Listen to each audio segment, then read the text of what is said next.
Shalom à tous nos auditeurs dans le jour Yom Yerushalayim. C'est un jour extraordinaire. J'aimerais donner ici une deuxième signification à la première que tout le monde connaît. La première, bien entendu, c'est que ce jour-là, nous avons été sauvés d'une destruction totale. Les armées arabes nous ont tirés de tous côtés et criaient des Juifs à la mer.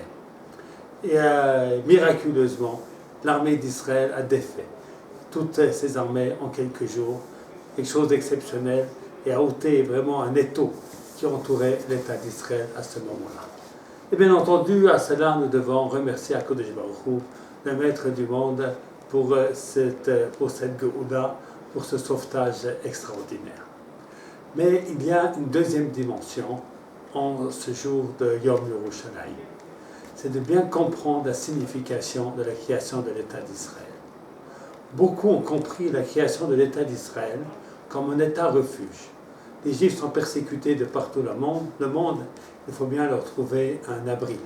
Cet abri, il est juste et logique qu'il soit dans la patrie de leurs ancêtres. Mais c'est essentiellement et d'abord un État refuge. C'est ainsi que l'État d'Israël ne s'est pas constitué dans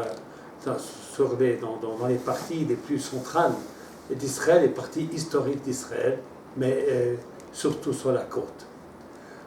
La guerre des 6 jours, avec la conquête de Yerushalayim, Hebron, Shrem, etc., a rappelé au peuple juif que l'État d'Israël n'est pas seulement un État refuge. C'est un retour à l'histoire juive. C'est un retour à la terre des ancêtres, Abraham, Yitzhak et Yaakov. C'est en fait un signe que la création d'État d'Israël n'est pas simplement un miracle, mais un changement véritable dans l'histoire juive. Nous nous raccommodons avec notre passé. Chag Sameach à tous et à toutes, et fêtons Yom Yerushalayim dans la joie.